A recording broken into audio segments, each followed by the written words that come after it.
¿Cuál es el primer pensamiento que viene a tu cabeza cuando te digo Espíritu Santo? ¿Quién es Él?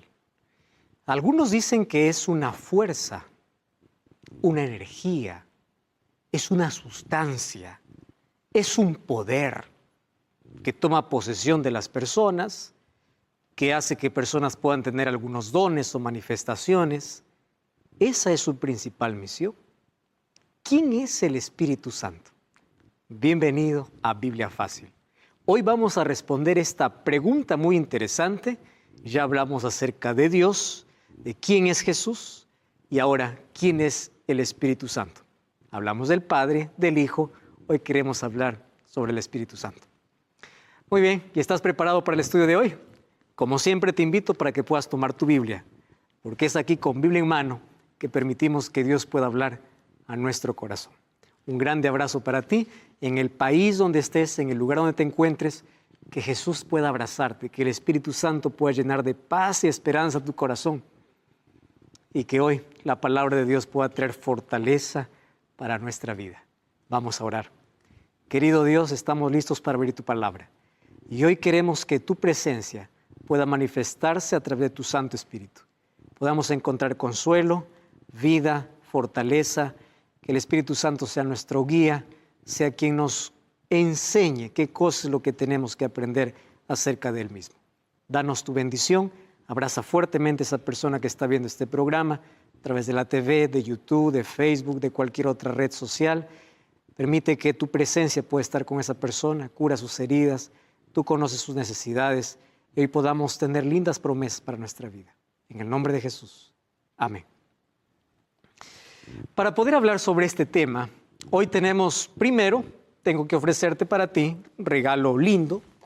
Cada inicio de programa te ofrezco. Se trata de un curso bíblico y esta vez quiero colocar en tus manos este curso. Biblia Fácil o Daniel. De Apocalipsis ya hablamos en un programa anterior. Es Biblia Fácil Daniel. Vas a entender aquí temas proféticos realmente impresionantes. Todo lo que tienes que hacer es ingresar a nuestra página web estudielabiblia.com y ahí elegir la forma como quieres estudiar la Biblia.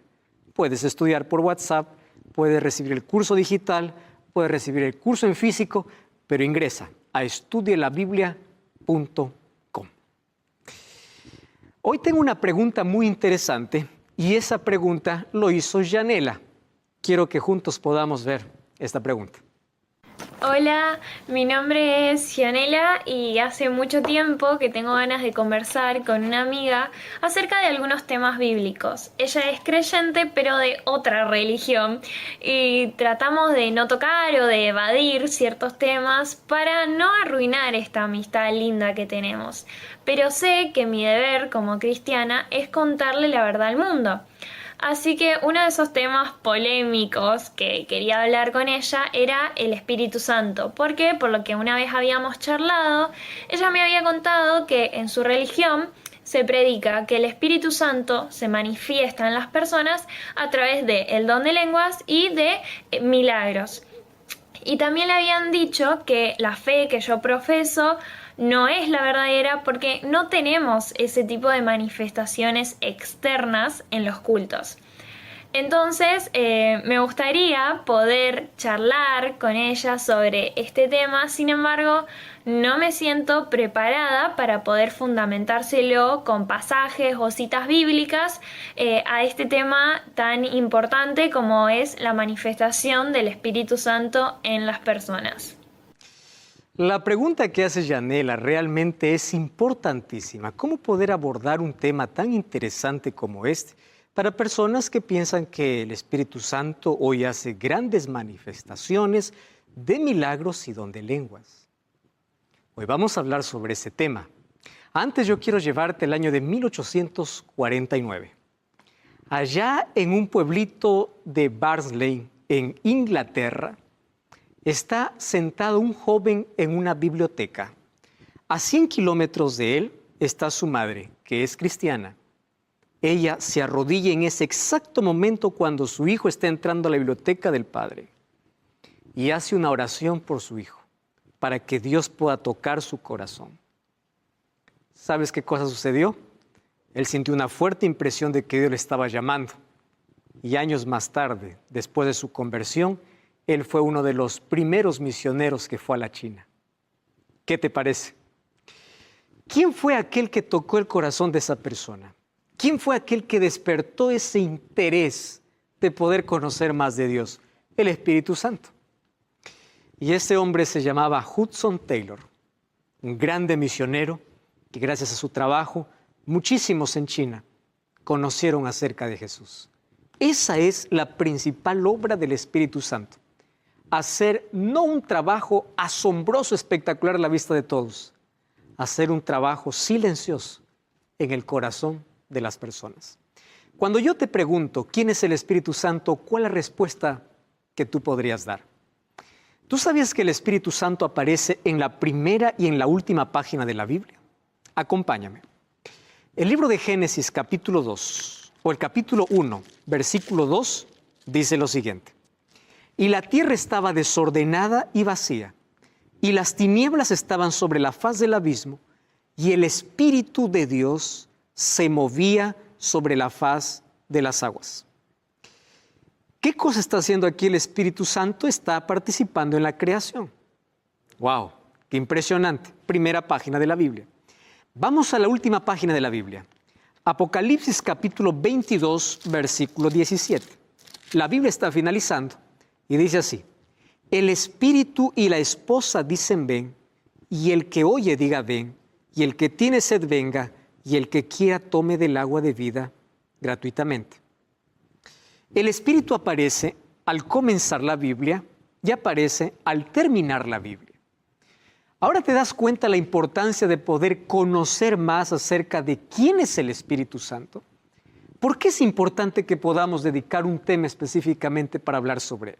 En primer lugar, ¿cuál es el concepto que tú tienes cuando hablo de espíritu? Para muchos, espíritu es algo abstracto, es un fantasma flotante, es un vapor misterioso, dicen otros, es una energía.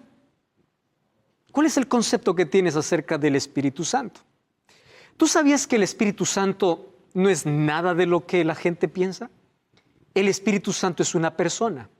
Y como es una persona, el Espíritu Santo tiene intelecto, voluntad y emoción. Entonces, de aquí en adelante, cuando escuches Espíritu Santo, no es algo que está flotando, no es algo que es una energía, es un viento. No, es una persona. Tiene intelecto, tiene voluntad, tiene emoción y actúa. Tú puedes decir, pero eso yo nunca escuché en mi vida. Vamos a abrir la Biblia y dejemos que la Biblia pueda enseñarnos.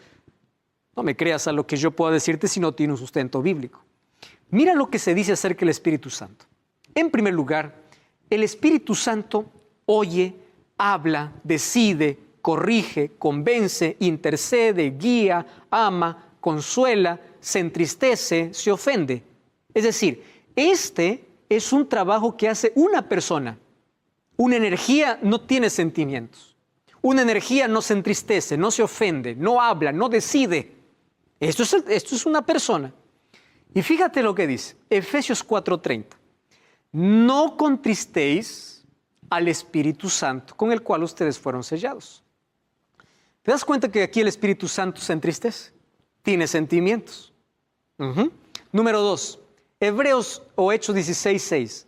Atravesando Frigia y la provincia de Galacia, les fue prohibido por el Espíritu Santo.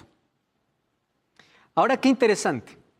Aquí dice Pablo, fuimos prohibidos, impedidos por el Espíritu. Número 3, Hechos 15:28. Allí dice, porque ha parecido bien al Espíritu Santo. Quiere decir que tiene voluntad, tiene capacidad para decidir. Esto no tiene una energía, esto tiene una persona. 1 Corintios 12:11 dice, pero todas estas cosas las hace uno y el Espíritu Santo reparte a cada uno en particular como Él quiere. Él tiene voluntad. Aquí al hablar acerca de los dones, dice el Espíritu Santo reparte a quien Él quiere, como Él quiere. ¿Ya te diste cuenta entonces? El Espíritu Santo se ofende. Jesús habló sobre la blasfemia contra el Espíritu Santo.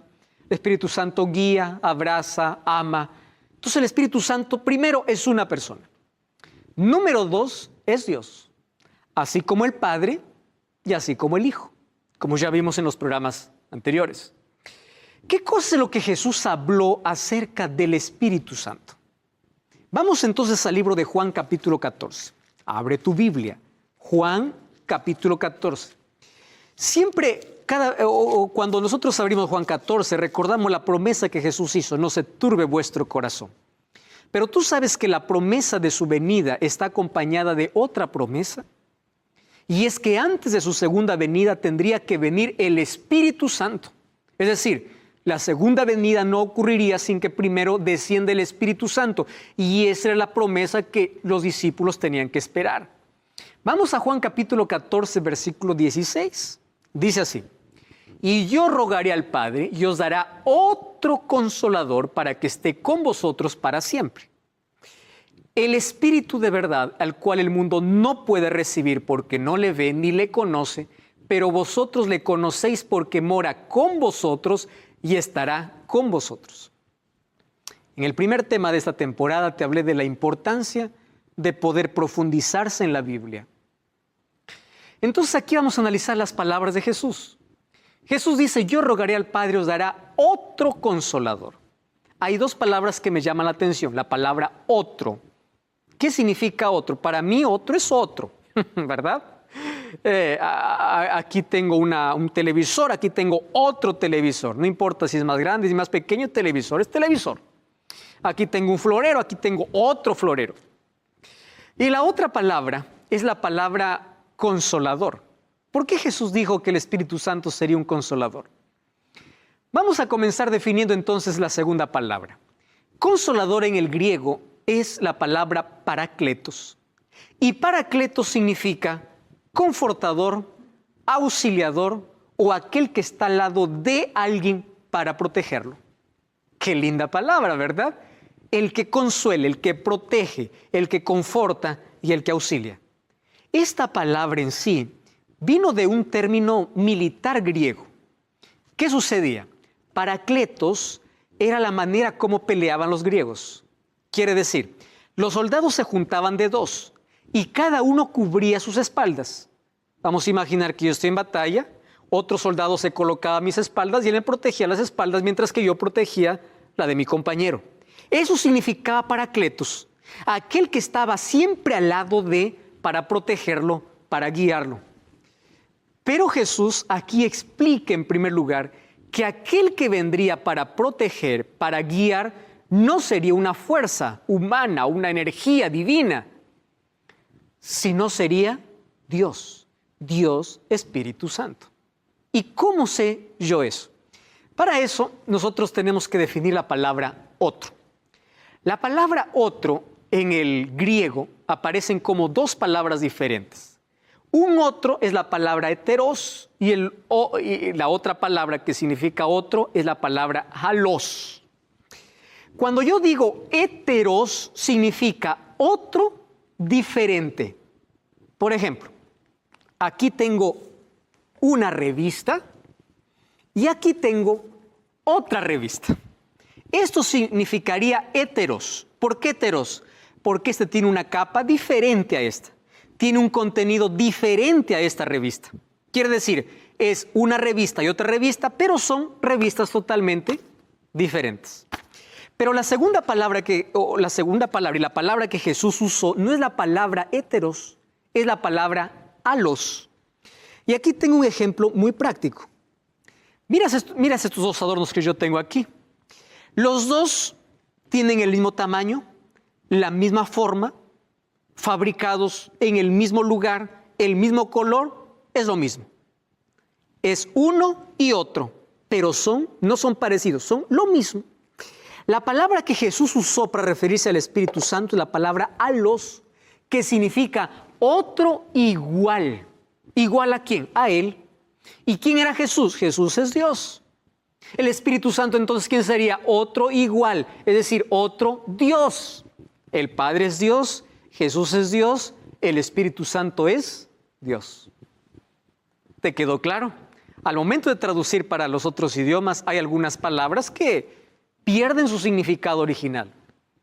Pero ahora, cuando Jesús habló de otro consolador, estaba refiriéndose a otro igual que Él, es decir, a otro Dios. Solo que a diferencia que Jesús fue el único Dios hombre. Muy bien, vamos a continuar aquí. ¿Por qué nosotros sabemos que el Espíritu Santo es Dios? Por los atributos que presenta en la Biblia. ¿Qué son atributos? Atributos exclusivos o aquellos que pertenecen solamente a Dios. Por ejemplo, Dios es el único omnisciente. ¿Qué significa omnisciente? Todo lo sabe. ¿Tú sabes que el Espíritu Santo todo lo sabe? Por eso es Dios.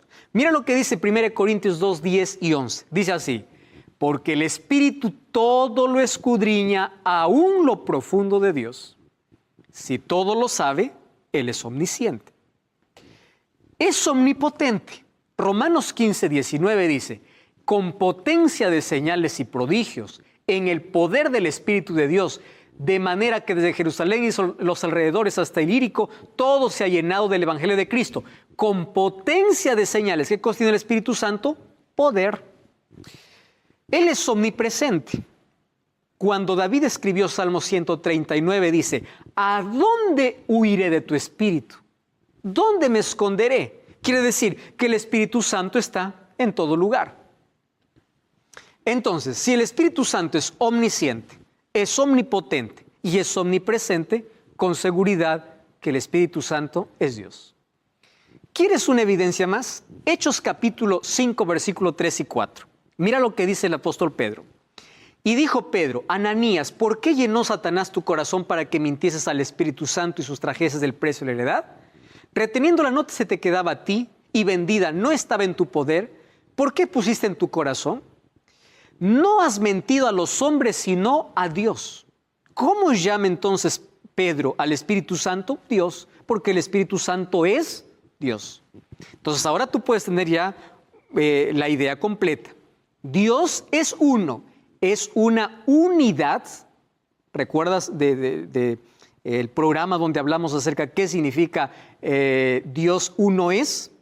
Es una unidad compuesta por el Padre, Hijo y Espíritu Santo. El Espíritu Santo entonces es Dios. Cuando Jesús mandó a predicar a los discípulos, les dijo así: id y haced discípulos a todas las naciones, bautizándoles en el nombre del Padre, del Hijo y del Espíritu Santo. ¿Tú sabes quién estaba participando en la creación activamente? El Espíritu Santo. Ahí leímos en Génesis capítulo 1. Cuando Dios crea al hombre, dice: hagamos al hombre. La palabra hagamos al hombre significa que no había uno solo, habían más que estaban allí creando. Entonces, ¿quiénes estuvieron en la creación? El Padre, el Hijo y el Espíritu Santo. ¿Quiénes estuvieron en el bautismo de Jesús? ¿Te acuerdas? Jesús, mientras estaba bautizándose, el Espíritu Santo descendió como una paloma. Como una paloma, no es que es una paloma. Tomó la figura de una paloma y se oyó una voz del cielo. Ahí está el Padre, el Hijo y el Espíritu Santo. Y cuando Jesús mandó bautizar, dijo que los tres tendrían que ser invocados en nombre del Padre, del Hijo y del Espíritu Santo, porque los tres son un Dios. Muy bien, el Espíritu Santo siempre se le dibuja o se le recuerda o se le atribuye a varios símbolos. Cuando yo mando a alguien decir: represéntame al Espíritu Santo, la primera imagen que viene a la cabeza es una paloma. Es una imagen popular para poder representar al Espíritu Santo. Y es verdad que en la Biblia presenta varios símbolos sobre el Espíritu. Y el primer símbolo es de una paloma. ¿Por qué una paloma? Una paloma es tierna, es inocente, es pacífica, es pura, es paciente, ¿verdad? Por las características. Allí el libro de Mateo 3:16 dice que Jesús, cuando fue bautizado, subió del agua, los cielos fueron abiertos y vio al Espíritu de Dios que descendía como paloma. No dice que es una paloma, descendió como paloma. La segunda imagen para representar al Espíritu Santo, el segundo símbolo, es el fuego. ¿Por qué fuego? El fuego calienta, el fuego ilumina, purifica, produce energía, genera poder, ¿verdad? Eso hace el fuego. Ahora, en el Hechos capítulo 2, versículo 3 dice: cuando el Espíritu Santo descendió sobre los apóstoles, descendió, dice, como fuego, como lenguas de fuego. No era fuego, era parecido a. como allí dice repartidas, como de fuego asentándose sobre cada uno de ellos. Es otro símbolo del Espíritu Santo. Y hay un tercer símbolo del Espíritu Santo, que es el símbolo del aceite. ¿Para qué se usa el aceite? Para limpiar, para suavizar, para relajar y para ungir. Antiguamente se ungía a los reyes y profetas o sacerdotes con aceite. Muy bien, allí en el libro de Hechos 10:38 dice, como Dios ungió con el Espíritu Santo. Entonces aquí encontramos ya tres símbolos, como paloma, como fuego y como aceite. Pero no solamente son esos tres símbolos. Hay otros símbolos para poder representar al Espíritu Santo. El Espíritu Santo es representado como agua. En el libro de Isaías capítulo 44, versículo 3 dice así, porque yo derramaré agua sobre el suelo sediento, torrentes sobre la tierra seca, derramaré mi espíritu sobre descendientes. Aquí representa el Espíritu Santo como agua. ¿Por qué el agua? El agua purifica, el agua limpia, ¿verdad? El agua sacia la sed. Es lo que hace el Espíritu Santo con el ser humano. El Espíritu Santo también es comparado con el viento. Cuando Jesús habló con Nicodemo, le dice, el viento sopla, no sabes de dónde viene ni dónde va. Así es aquel que es nacido por el Espíritu. ¿Por qué como el viento? Por el trabajo silencioso. Aunque tú no lo ves, está actuando. Puedes ver sus efectos, pero no lo puedes ver directamente al viento. Por eso es comparado como el viento. Y finalmente, el Espíritu Santo tiene el símbolo del sello. Dice Efesios 4:30, no contristéis al Espíritu Santo de Dios con el cual fuisteis sellados para el día de redención. Sello significa protección, significa propiedad. Un sello representa la propiedad de alguien. Entonces el Espíritu Santo es la garantía de que somos propiedad de Dios. Entonces ahí viene la pregunta, ¿cómo es que yo recibo el Espíritu Santo? Estos son apenas símbolos, no significa que el Espíritu Santo sea. Ya dijimos que el Espíritu Santo es una persona y es Dios. Tiene características igual que el Padre, igual que el Hijo. Muy bien, entonces en la Biblia también el Espíritu Santo es representado como los 7 espíritus de Dios. Hay muchos que se hacen esta pregunta, ¿quiénes son los 7 espíritus de Dios que aparecen en el libro de Apocalipsis?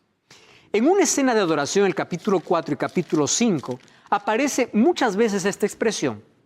Por ejemplo, en el saludo en Apocalipsis 1:3 dice así, Apocalipsis capítulo 3, versículo 1, dice así, escribe el ángel de la iglesia en Sardis, el que tiene los 7 espíritus de Dios. ¿Quiénes son los 7 espíritus de Dios? El libro de Apocalipsis capítulo 4, versículo 5 dice, salían relámpagos y truenos y del trono ardían 7 lámparas de fuego, los cuales son los 7 espíritus de Dios. Si vamos al capítulo 5, versículo 6 dice, miré y en medio del trono y de los 4 seres vivientes, en medio de los ancianos estaba de pie un cordero que tenía 7 cuernos, 7 ojos, los cuales son los 7 espíritus de Dios. Y allí viene la interrogante, ¿quiénes son esos 7 espíritus de Dios? Cuando habla de 7 cuernos, 7 es número perfecto. Y cuerno significa poder, 7 significa omnipotencia. Y cuando habla de 7 ojos, ojos significa sabiduría, significa 7 ojos la plenitud de la omnisciencia de Dios. Pero cuando habla acerca de los 7 espíritus de Dios, está haciendo referencia al Espíritu Santo, haciendo referencia a 7 asignaciones del Espíritu Santo. Cuando vamos al libro de Isaías 11:2 dice, es el Espíritu de Jehová, número 1, Espíritu de sabiduría, número 2, Espíritu de inteligencia, número 3, Espíritu de consejo, número 4, Espíritu de poder, número 5, Espíritu de conocimiento, número 6 y Espíritu de temor de Jehová. Ahí están las 7 asignaciones del Espíritu Santo, es decir, la plenitud del Espíritu Santo, la totalidad del Espíritu Santo. Y Jesús prometió que el Espíritu Santo descendería a la tierra cuando Él sería glorificado en el cielo. Y cuando vamos al libro de Apocalipsis capítulo 4 y capítulo 5 encontramos una escena de adoración. Jesús fue glorificado. Y es por eso que según Juan capítulo 7 versículo 39, el Espíritu Santo aún no descendía porque el Hijo del Hombre, es decir, Jesús, no había sido glorificado. Cuando el Espíritu Santo descendió en el Pentecostés, significa que Cristo estaba siendo glorificado, ¿dónde? En el cielo. ¡Wow! ¡Qué impresionante!, ¿verdad? Muy bien. Lo que tenemos que entender ahora es cuál es la misión del Espíritu Santo. ¿Por qué vendría el Espíritu Santo? Jesús tuvo la misión de poder buscar y salvar lo que se había perdido. Tomó nuestro lugar, y nos dio la esperanza de vida. Lo que perdimos allí en el jardín del Edén por causa del pecado, ahí lo pudimos rescatar, o Jesús lo rescató por nosotros. Él nos devolvió todo lo que el pecado nos quitó. Pero ¿cuál es la misión del Espíritu Santo? En la Biblia encuentro cómo su misión va en todo momento. Por ejemplo, en el libro de Éxodo dice lo siguiente: yo le he llenado del Espíritu de Dios, hablando del Espíritu Santo, en sabiduría, inteligencia, en ciencia y en toda arte. La misión del Espíritu Santo en la construcción del arca era llenar de creatividad, de sabiduría, de inteligencia para la construcción allí del santuario y del arca del pacto, obviamente. En el libro de Segunda de Pedro 1:21 dice que el Espíritu Santo inspiró, allí dice el texto: nunca la profecía fue traída por voluntad humana, sino que los santos hombres de Dios hablaron siendo inspirados por el Espíritu Santo. El Espíritu Santo guió los pensamientos. El Espíritu Santo guió a los profetas para que hoy podamos tener la palabra de Dios. Es otra misión del Espíritu Santo. Una tercera misión del Espíritu Santo es que da poder para vencer. El libro de Ezequiel 36:26 dice: pondré dentro de vosotros mi espíritu y haré que andéis en mis estatutos y guardéis mis preceptos y lo pongáis por obra. Es por el Espíritu Santo que nosotros tenemos poder. Hasta aquí ya viste que el Espíritu Santo tiene misión y misión específica. Pero Jesús nos habló de una misión aún más loable, lo que haría cuando descendería desde el momento del Pentecostés. Entonces, ¿cuál es la obra que ahora hace el Espíritu Santo a favor de la humanidad? No cambies el canal. Vamos a una breve pausa y ya estamos de regreso. Esto es Biblia Fácil.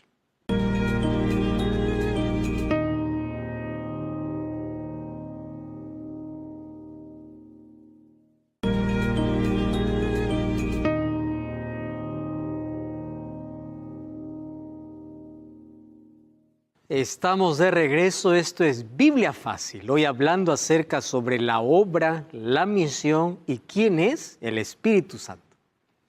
Qué bueno es que juntos estemos aprendiendo y ya sabes que aquí nos damos un argumento, un concepto que viene de la nada, del vacío, un argumento que por allí alguien proclama.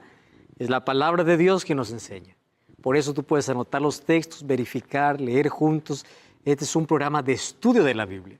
Y hoy estamos hablando acerca de la misión del Espíritu Santo. Hasta aquí ya vimos la misión del Espíritu Santo para poder capacitar a las personas, para poder transformar el corazón, para poder actuar a favor del ser humano. Pero el Espíritu Santo también tiene otra misión. Vamos a continuar hablando acerca de el Espíritu Santo da dones a los creyentes. 1 Corintios capítulo 12 habla que Él reparte dones. ¿Qué cosa es un don?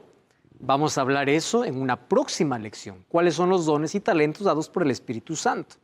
Y lo da para poder capacitar a la iglesia y ayudarle para que ésta pueda cumplir su misión. ¿Qué misión? De predicar el Evangelio. Además, el Espíritu Santo cambia la vida de las personas. Cuando alguien dice, mi vida cambió por el poder de Dios, está haciendo referencia al poder del Espíritu Santo en su vida. Juan capítulo 3 habla acerca de ese poder. Y el libro de Gálatas 5:22 dice que el Espíritu Santo influye en nuestra actitud y comportamiento. Una persona que antes no tenía dominio propio, no tenía control, ahora cambia. ¿Por qué?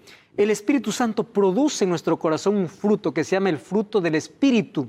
¿Cuál es? El amor. Cuando hay amor hay gozo, paz, paciencia, benignidad, fe, conforme dice Gálatas capítulo 5, versículo 22. Es decir, el comportamiento de la persona cambia. Es la persona más honesta, más empática, más entusiasta, en fin. Solo que Jesús habló de una principal labor que el Espíritu Santo haría cuando vendría. Y para esto, estás con Biblia en mano. Ábrele una vez más y vamos a leer el libro de Juan capítulo 14. Y esta vez vamos al versículo 26. Mas el Consolador, el Espíritu Santo, a quien el Padre enviará en mi nombre, dice así: Él los enseñará. Wow. Cumple aquí una función de un maestro, didáctico, ¿verdad? Aquel que enseña. Él os enseñará todas las cosas y os recordará todo lo que yo he dicho. Esta es la principal labor del Espíritu Santo. ¿Qué cosa nos va a enseñar? La palabra. Entonces, una iglesia que dice que tiene o está llena de poder, pero que no tiene tiempo para abrir la Biblia porque prefiere hacer otro tipo de show o cosas, ¿qué tipo de espíritu tiene? El Espíritu Santo lo que hace es llevarnos al conocimiento de la verdad. Es enseñarnos la verdad y hacernos recordar ¿qué cosa? Lo que nos dice la Biblia. Esa es la obra del Espíritu Santo. Juan capítulo 16, versículo 8 dice, cuando Él venga, convencerá al mundo de pecado, de justicia y de juicio. El Espíritu de verdad os guiará a toda la verdad. Los seres humanos no tenemos capacidad ni poder para convencer a nadie. Cuando alguien dice, yo fui convencido para abandonar mi vida y ahora estoy arrepentido, la verdad lo que está diciendo es el Espíritu Santo me convenció. Porque Él es el único que tiene poder sobre nuestra vida para poder convencernos de pecado. Los políticos te pueden convencer para que tú puedas dar un voto, pero nadie te podrá convencer para que te entregues a Cristo a menos que el Espíritu Santo no trabaje en tu corazón. Esto es una obra del Espíritu Santo. Y dice que Él nos guiará, no solamente nos convence, Él nos guía al conocimiento de toda la verdad, no aparte de la verdad. Por eso aquí nosotros estudiamos toda la verdad. Hay muchas verdades que son impopulares, que mucha gente dice, yo no entiendo esto, no comprendo esto. ¿Por qué? Porque pedimos que el Espíritu Santo nos convenza de todo pecado y nos guía a toda verdad. Ese es su trabajo, el Espíritu Santo. Ahora, ¿cómo recibo el Espíritu Santo? Esto es interesante. El apóstol Pedro, en el libro de Hechos capítulo 2, 38, dijo, Pedro les dijo, arrepentíos y bautícese cada uno de vosotros en el nombre de Jesucristo para perdón de pecados y recibiréis el don del Espíritu Santo. El Espíritu Santo trabaja de una manera interesante. Antes de que nosotros podamos entregarnos a Cristo, Él trabaja de afuera hacia adentro para convencernos, para llevarnos a Jesús. Cuando nosotros ya nos arrepentimos de nuestros pecados, el Espíritu Santo trabaja ahora de adentro hacia afuera, transformando nuestra vida y restaurando nuestro carácter. Aquello que deformó el pecado puede ser restaurado, reconstruido por el poder del Espíritu Santo. ¿Cuándo recibimos el Espíritu Santo? El momento que nos arrepentimos y el momento que nos bautizamos. Pero para que tú vayas al arrepentimiento, el Espíritu Santo ya estuvo trabajando en ti. Esta es la manera como dice la Biblia. Otra cosa, ¿qué significa estar lleno del Espíritu Santo? Mira lo que dice el apóstol Pablo en Romanos capítulo 8, versículo 9. Mas vosotros no vivís según la carne, sino según el Espíritu. Si es que el Espíritu de Dios mora en vosotros, si alguno no tiene el Espíritu de Cristo, no es de Él. Esta declaración es muy clara. ¿De qué manera el Espíritu Santo mora en nuestro corazón? Hay una sola manera, cuando Él tiene el control completo de nuestra vida. ¿Y cómo tiene el control completo de nuestra vida? Llevándonos hacia un conocimiento más amplio de la verdad, sacando aquello que nos separa de Cristo. Y Él coloca en nosotros nuestra vida en armonía con la voluntad de Dios, con la ley de Dios, con la palabra de Dios. Mi vida cambia, porque eso significa estar lleno del Espíritu Santo, que mi vida está bajo el control del Espíritu. Ahora, hay muchos que confunden. ¿Qué cosa? Fruto del Espíritu con dones espirituales. Yo quiero dedicar aquí algunos minutos para poder sacar a muchas personas de la duda probablemente. ¿Por qué razón? Una persona me escribió hace algún tiempo diciendo, pastor, ore por mí. Dios no me quiere dar su Espíritu. Estoy muchos años en la iglesia y muchos me miran con indiferencia porque yo no puedo hablar en lenguas. Y yo estoy muy triste porque siento que Dios me ha rechazado. Porque allí me han enseñado que si yo no hablo lenguas no estoy llena del Espíritu Santo. Y por más que intento yo no puedo. Ya intenté más de una vez y me siento discriminada, me siento rechazada por el mismo Dios. ¿Sabes que eso es una incomprensión tremenda de la obra del Espíritu Santo? Porque las personas han confundido fruto del Espíritu con dones del Espíritu. El fruto del Espíritu es aquello que todos debemos tener. Gálatas 5:22. ¿Cuál es el fruto del Espíritu? El amor. Eso es algo que todo cristiano debe tener, aquel que está lleno del Espíritu Santo. Y los dones espirituales, según 1 Corintios 12, el Espíritu da a quien quiere. Hablar lenguas no es el fruto del Espíritu, es un don espiritual. Y ahora vamos a descubrir qué tipo de don es ese. Muy bien, para ello vamos al Pentecostés. Abre tu Biblia en el libro de Hechos, capítulo 2, versículo 4 y versículo 6. Presta atención, dice así: y fueron todos llenos del Espíritu Santo y comenzaron a hablar en otras lenguas según el Espíritu les daba que hablasen. Hay dos cosas que me llaman la atención. Cuando el Espíritu Santo descendió, comenzaron a hablar en otras lenguas. No dice lenguas extrañas, dice otras lenguas. La palabra lengua en griego es glosa, que significa idioma. ¿Qué cosa empezaron a hablar los discípulos? Idiomas. No es que ellos empezaron a hablar lo que allí todos hicieron bulla y nadie entendía. ¿Por qué Dios dio este don a los discípulos? Cuando nosotros vamos al capítulo 2, versículo 6, dice que la multitud se juntó y estaba confusa porque cada uno le oía hablar en su propia lengua. Entonces, hablar en lenguas es hablar en otros idiomas. ¿Y por qué era necesario esto?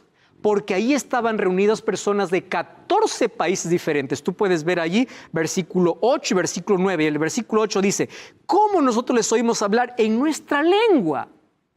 Entonces, el hecho de hablar en lenguas, es decir, cuando tú dices yo hablo lenguas, yo te pregunto, ¿qué idioma estás hablando? Y Dios hizo descender su Espíritu allí para hablar en lenguas, para que el Evangelio pueda ser entendido en todos los idiomas de las personas que estaban allí presentes. Eso es hablar en lenguas. A ver, el don de lenguas fue dado para evangelizar. Dice que cada uno escuchaba hablar en su propia lengua. Se quedaron sorprendidos por eso. Número 2, no fue un éxtasis emocional descontrolado, como por allí algunos estamos llenos del Espíritu y empiezan por allí un tipo de éxtasis emocional. ¿Sabes qué sucedió cuando ellos hablaron en lenguas? El mensaje fue comprendido, por eso se bautizaron como 3,000 personas, dice Hechos 2:41. Quiere decir que las personas que escucharon hablar en su propia lengua comprendieron lo que decían. Entonces, hablar en lengua no es hablar allí cualquier cosa que nadie entiende. El mensaje es entendido. El apóstol Pablo habla sobre el don de lenguas. En el libro de Primera de Corintios, capítulo 14, abre tu Biblia y mira lo que dice sobre el don de lenguas. El versículo 18 dice así: doy gracias a Dios que hablo en lenguas más que todos vosotros. El versículo 19 dice así: pero en la iglesia prefiero hablar 5 palabras con mi entendimiento para enseñar a otros que 10,000 palabras en una lengua que nadie conoce. Es obvio. Imagínate que yo llego a una iglesia donde todos hablan español y me pongo a hablar inglés. No tiene sentido. ¿Y qué cosa dice el verso 20? Hermanos, no seáis como niños en el modo de pensar, sino sed niños en la malicia, pero maduros en su manera de pensar. Versículo 23. Si toda la iglesia se reúne en un solo lugar y todos hablan lenguas y entra un incrédulo, ¿no dirán que ustedes están locos? Eso es lo que está diciendo la Biblia. Versículo 27 dice: si alguno habla lengua extraña, esto sea por 2 o 3 y cada uno, no es que todos en conjunto, y que uno interprete. Y si no hay intérprete, mejor cállese. Versículo 33, Dios no es Dios de confusión, sino Dios de paz. Versículo 40, hágase todo con decencia y con orden. Esto es la recomendación que dio Pablo cuando alguien habla en lenguas, es decir, en otro idioma. Y fíjate, ¿cuál es el propósito de los dones espirituales? El propósito es edificar a la iglesia, cumplir con la misión. Entonces, si tú dices, yo hablo en lenguas, pero nadie entiende, ¿qué propósito tiene Dios con eso? Eso no es hablar en lengua, no es un don del Espíritu Santo. En Hechos capítulo 2, allí descendió el Espíritu Santo y los discípulos hablaron en lenguas porque ve necesidad. Había gente que no entendía el idioma de los discípulos, por eso se quedaron sorprendidos al escuchar su propio idioma. Además, el don de lenguas no es un don para todos. 1 Corintios capítulo 12, versículo 11 dice que el Espíritu Santo reparte a quien quiere el don que quiere. Entonces, ¿de dónde viene la idea de que todos tienen que tener el mismo don? Eso no es bíblico. La evidencia que el Espíritu Santo está en tu vida no es por un don. La evidencia es por el fruto, y el fruto del Espíritu es amor. Entonces yo te voy a colocar aquí algunos criterios interesantes. Número 1, don de lenguas no es un griterío, porque Dios no es Dios de confusión. Número 2, el Espíritu Santo cuando viene a la persona no arroja al suelo. ¿Sabes quién es el único que puede arrojar al suelo a una persona? El demonio. Cuando tú vas a Marcos capítulo 9, versículo 18, dice que un endemoniado, el demonio le hacía que el muchacho pueda revolcarse en el suelo. Cuando yo veo que hoy, cuando reciben el Espíritu, las personas empiezan a revolcarse en el suelo, yo digo, ¿qué espíritu es ese? Porque el Espíritu Santo no te arroja, el Espíritu Santo te levanta, te restaura. El Espíritu Santo no hace este tipo de cosas. Cuando uno es bautizado por el Espíritu Santo, tiene dominio propio, no pérdida de los sentidos. Eso dice Gálatas capítulo 5, versículo 22 y 23. El don de lenguas no provoca un pico de emociones ni desorden en el ambiente. Por eso dice, hágase todo con orden y decencia, porque Dios es Dios de orden. Número 4, hablar en lenguas no prueba que tienes el Espíritu Santo, porque muchos hombres llenos del Espíritu Santo no hablaron en lenguas. Jesús no habló en lenguas, Esteban no habló en lenguas, Pablo no habló en, o Pablo dice que hablaba otras lenguas, es decir, otros idiomas. Pero hay varios hombres de fe que no hablaron lenguas y estaban llenos del Espíritu Santo. Ah, pero tú puedes decir, pastor, en el libro de Marcos capítulo 16 dice que aquellos que creen en Dios hablarán otras nuevas lenguas. Quiero explicarte. La palabra nueva lengua o nuevo en griego tiene dos palabras importantes. La primera es la palabra neos y la segunda es la palabra kainos. Neos significa nuevo que no existe. Kainos, nuevo que ya existe. Cuando Dios dice hablarán otras lenguas, está usando la palabra kainos, que significa una lengua que ya existe. Es nuevo para aquel que lo recibe, pero es algo que ya existía. Eso es lo que recibieron allí los discípulos. ¿Cuáles son las reglas para cuando alguien dice que tiene el don de lenguas? Deben hablar máximo 3 personas de forma sucesiva y organizada, dice 1 Corintios 14, 27. Debe haber un traductor o un intérprete, si no, no tiene sentido. Debe ser entendido por todos, según Hechos capítulo 2, versículo 9. Y debe cumplir el papel de edificar a la iglesia, porque si no edifica, ¿para qué Dios va a dar un don? El Espíritu Santo no vino para hacer shows aquí. No creas que el mayor milagro que hace el Espíritu Santo es ser un milagro de curación, porque no todo milagro viene de Dios. En el Antiguo Testamento encuentro que incluso los magos de Faraón hicieron milagros, imitando los de Dios. El apóstol Pablo en Corintios dice, no sorprendáis que hasta el diablo también puede disfrazarse como ángel de luz. No todo milagro viene del cielo.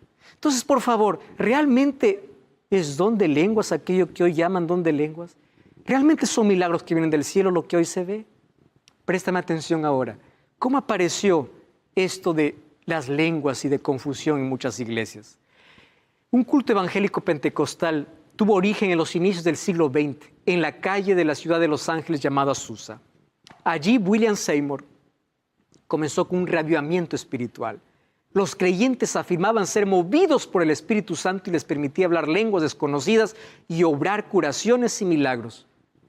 Allí comenzó el siglo XX, pero bíblicamente el Espíritu Santo no se manifiesta de esa manera. La obra del Espíritu Santo no es hacer un show de fe. La obra del Espíritu Santo no es hacer un milagro asombroso externo, porque ni siquiera Dios hace todos los milagros cuando el ser humano quiere. ¿De dónde vino la idea? Yo te ordeno, yo te mando, yo te declaro, yo te profetizo. Ten mucho cuidado con esas declaraciones. Un día el apóstol Pablo se fue a Dios y le dijo, Señor, sáname. Y Dios le dijo, bástate mi gracia. Quiere decir, cuando Dios no quiere, no hace milagros. ¿De dónde sale que Dios está obligado a hacer lo que nosotros queremos hacer? Es nuestra voluntad que se somete a la voluntad de Dios. No es la voluntad de Dios que se somete a mi voluntad. Tengamos mucho cuidado en eso, porque muchas manifestaciones que tienen el nombre de Dios puede estar la ausencia de Dios. Finalmente, Jesús habla que el Espíritu Santo puede ser blasfemado. ¿Qué significa blasfemia contra el Espíritu Santo? Dice que el pecado contra el Espíritu Santo nunca será perdonado. Te voy a resumir. Blasfemia contra el Espíritu Santo es perder la conciencia de pecado. Si aún tú dices, yo soy pecador, yo quiero cambiar, no has pecado contra el Espíritu Santo. Porque no importa cómo haya sido tu pasado. En la Biblia yo encuentro grandes asesinos arrepentidos que estará en el cielo. Pablo es un ex asesino arrepentido. Encuentro adúlteros arrepentidos que estarán en el cielo. David es un adúltero arrepentido. Encuentro personas que hicieron cosas terribles en la vida, pero que no pecaron contra el Espíritu Santo. Porque todo pecado será perdonado. Estoy hablando para ti. Tú ya has cometido abortos, te sientes culpable. Tú ya eres un asesino, estás pagando tu condena. Tú piensas que no tienes perdón de Dios. Escúchame una cosa. Dios te ama y Dios te perdona. Y sabes una cosa, no importa lo que has hecho en el pasado. El Espíritu Santo sigue trabajando en ti. Por eso que estás viendo este programa. Si no, ya no estuvieras viendo este programa. El Espíritu Santo no estuviera trabajando en tu corazón. ¿Tú crees que es casualidad que hoy te hayas detenido en este programa? Dios te ama y quiere enterrar tu pasado y darte una nueva página en la vida. Pastor, ¿y qué es el pecado contra el Espíritu Santo? Es la rebeldía abierta, donde el ser humano ya no quiere más. No quiere más saber de Dios. No tiene más conciencia de pecado. No quiere más pedir perdón. Y como no pide perdón, no hay perdón. Es decir, el ser humano ya no quiere más arrepentimiento en su vida. Se alejó tanto de Dios que dice, yo no necesito más de Dios. Pero si aún en tu corazón hay necesidad de Dios y hay conciencia de pecado y estás luchando con un pecado, levántate. Dios te va a restaurar. Dios te va a levantar. Dios te va a curar. Dios va a hacer milagros en ti. Recuerda que el mayor milagro que Dios hace no es un milagro asombroso externo. Es el milagro de una vida construida. Tu vida puede estar destruida, mas hoy puede ser construida por el Espíritu Santo. El mayor milagro que Dios puede hacer es reconstruir tu corazón, es reconstruir tu familia, es poder restaurarte, sacarte de la miseria del pecado, convertirte en un ciudadano del reino de los cielos. El mayor milagro que Dios puede hacer es transformar tu corazón. Ese es el mayor milagro. Así que si todavía tú tienes necesidad de perdón, aún no has cometido pecado contra el Espíritu Santo. Ahora, así como el Espíritu Santo vino en el Pentecostés y comenzó la gran obra, finalmente el Espíritu Santo descenderá con gran poder para concluir esa obra. A eso nosotros lo llamamos lluvia tardía. Lluvia temprana fue el Pentecostés, lluvia tardía, lo que hoy el Espíritu Santo hará a través de su iglesia. Y hay un texto que me impresiona. La promesa del Espíritu Santo es algo en lo cual se piensa poco, por eso es que hay tinieblas, decadencia y muerte. Porque hay otros asuntos que llaman más nuestra atención. Es hora de pedir el Espíritu Santo y es hora de pedir de que Él pueda controlar nuestra vida. Dios, el Espíritu Santo, desempeñó una...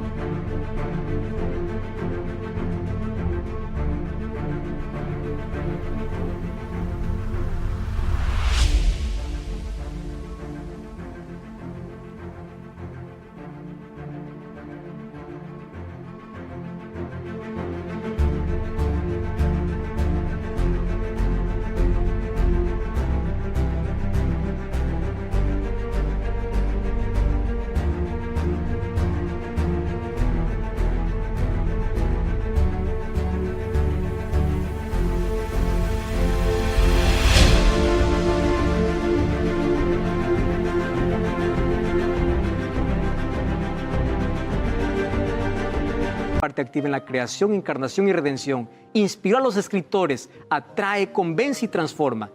Y es lo que el Espíritu Santo hoy quiere hacer en tu corazón. El Espíritu Santo está tocando tu vida. Quiero que tú te coloques bajo la influencia del Espíritu diciendo, Señor, transforma mi corazón. Estoy hablando para ti que estás lejos de Dios.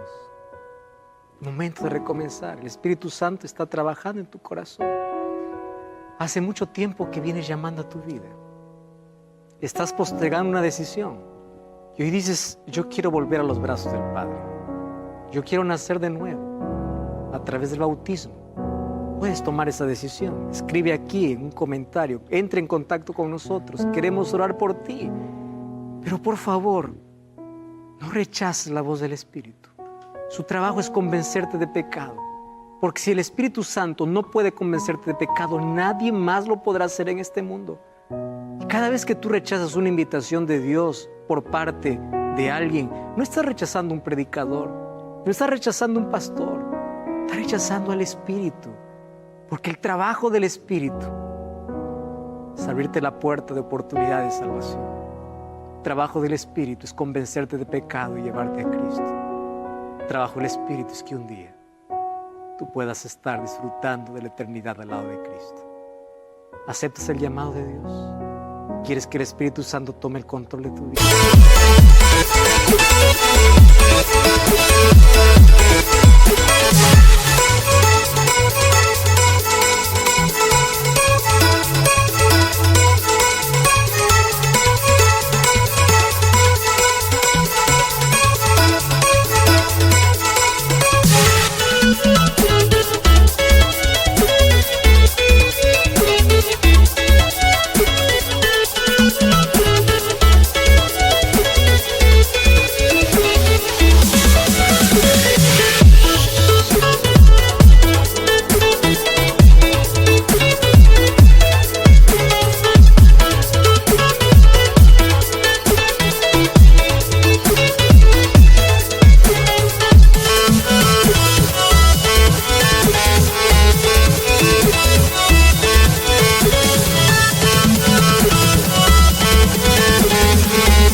del Espíritu. ¿Quieres ser bautizado de agua y de Espíritu? Levanta tu mano si así lo quieres. Felicitaciones. Yo quiero orar contigo. Vamos a colocar nuestra vida en las manos de Dios. Querido Dios, aquí estamos con nuestra miseria de pecado, con nuestro dolor y nuestras heridas, con nuestro pasado. Sin embargo, en Cristo podemos ser restaurados. Que tu Santo Espíritu comience una limpieza profunda en nuestra vida, que pueda prepararnos por una eternidad contigo. Hoy queremos nacer de agua y del Espíritu. Queremos que tu Santo Espíritu transforme nuestro corazón. En el nombre de Jesús. Amén.